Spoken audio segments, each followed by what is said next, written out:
अब इस जहां में रहना भी मुमकिन नहीं रहा। आखिर को ये भी जंग का मैदान बन गया।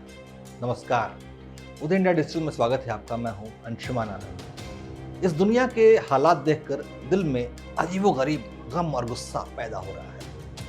अभी अभी खबर आई कि गाजा में हमास का रॉकेट मिस फायर होकर अपने ही इलाके के एक अस्पताल पर जा गिरा और 500 लोग बेमौत मारे गए, जिसमें औरतें थी, बच्चे थे, बीमार लोग थे, बूढ़े लोग थे। ये बहुत दुखदाई खबर है। उधर रूस और यूक्रेन में जंग जारी है। अजरबैजान ने आर्मीनिया पर जंग काबिज कर रखी है। उधर अफ्रीका के सूडान में सेना और अर्धसैनिक बलों की जंग में अब तक 9000 मौतें हो चुकी हैं। आखिर हमारे संसार को हो क्या गया है? हर कोई एक दूसरे को मारने पर उतारू हो गया है। आखिर फिजाओं में इतनी वहशियत क्यों है? क्या मिलता है इंसान को दूसरों का खून बहा के? आखिर क्यों हमास ने बैठे बैठाए इजराइल पर हजारों रॉकेट दाग दिए और पूरी दुनिया पर जंग मुसल्लत कर दी? अब हमास के कट्टरपंथी समर्थक कह रहे हैं कि फिलिस्तीनियों पर जुल्म हो रहा था, इसीलिए हमास के कथित मुजाहिदों ने नागरिकों पर रॉकेट दाग दिए, इजराइल लड़कियों का बलात्कार कर दिया, यहूदी बच्चों के सिर कलम कर दिए। कितना लचर तर्क है हमास के आतंकियों की दरिंदगी को जायज ठहराने का। हमास ने जो बेवकूफ़ी की, उसकी वजह से पूरी दुनिया में आज जंग के हालात हैं। दुनिया भर में खेमेबंदी तेज हो गई है। एक तरफ इजराइल, अमेरिका, यूरोपीय देश, ऑस्ट्रेलिया और जापान जैसे देश हैं। दूसरी तरफ तमाम मुस्लिम ममालिक और चीन, रूस जैसे देश दिखाई दे रहे हैं। अब ऐसे में हम भारतीय क्या करें, जिन्हें जंग से नफरत है और इंसानियत से प्यार है? हमारे लिए तो एक इंसान का मरना भी इंसानियत की मौत होने के बराबर है।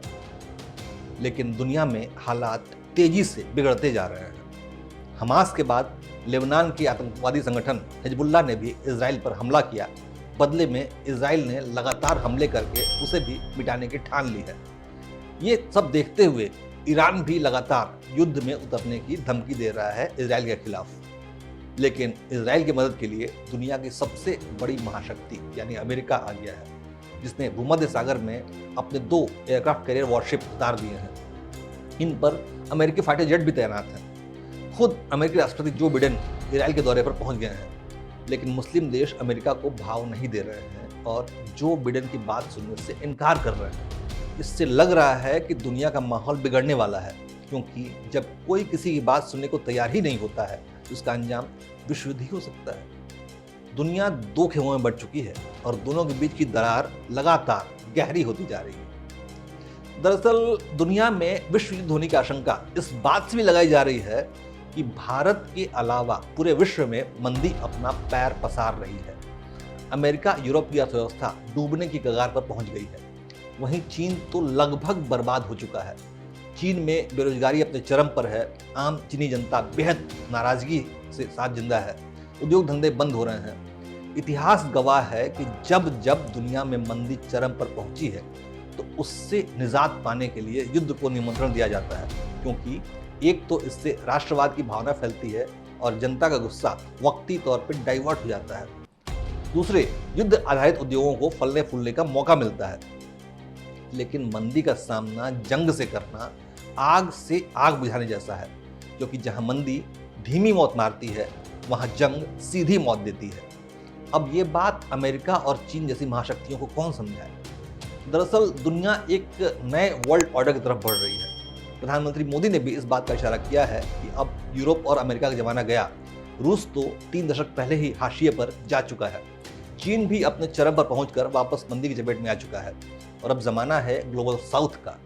इससे पहले प्रथम और द्वितीय विश्व युद्ध में भी वर्ल्ड ऑर्डर में बदलाव हुआ था। ठीक वैसी परिस्थितियां आज भी हैं। लेकिन ईश्वर ना करे जंग का दायरा बढ़े, क्योंकि जीते कोई भी, हारेगी सिर्फ और सिर्फ इंसानियत। दुनिया में जंग के हालात तो रूस यूक्रेन युद्ध के बाद से शुरू हो चुके थे, लेकिन ये एक खास क्षेत्र तक सीमित था, जिससे दुनिया के दूसरे हिस्से के लोग अछूते थे। लेकिन इजराइल और हमास की जंग ने दुनिया भर के लोगों की मानसिकता बदल दी है। जहां एक कट्टरपंथी कौम के कथित शांतिप्रिय लोग न्याय और मानवीयता के तगाजों को ताक पर रखकर हमास के कुकृत्यों का समर्थन करने में जुट गए हैं, इन सभी की तासीर एक जैसी है। चाहे वो सऊदी अरब में हो या पाकिस्तान में या फिर भारत में, हर जगह नारेबाजी और तकरीरें बिल्कुल एक जैसी है। ये एक बड़ा खतरा है, क्योंकि ये मानसिकता कभी भी दुनिया को युद्ध की आग में झोंक सकती है। हमास जैसे हमले कभी भी हो सकते हैं। भारत भी संभावित निशाना हो सकता है, क्योंकि लोकतंत्र और उदारवादी देश इन कट्टरपंथियों के निशाने पर विशेष तौर पर रहते हैं। इसलिए ये वक्त है सावधान रहने का और हालातों पर बारीकी से नजर बनाए रखने का। यदि हम पर जंग थोपी गई तो जवाब हम जरूर देंगे, करारा जवाब देंगे, और हमारा जवाब ऐसा होगा कि इन कट्टरपंथियों की पीढ़ियां उसे याद रखेंगी। लेकिन जंग हमारी मजबूरी है, शौक नहीं। भारत शांतिप्रिय देश है। हम तो सदियों से कहते आए हैं अहिंसा परमो धर्म, लेकिन इस श्लोक के आगे की पंक्तियां जरूर याद रखी जानी चाहिए। अहिंसा परमो धर्म, धर्म हिंसा तथैव च। यानी हम अहिंसा का पालन करेंगे, लेकिन यदि बात अपनी आन बान और शान पर आ गई तो अपना प्रचंड रूप भी दिखा देंगे। जय हिंद, जय भारत।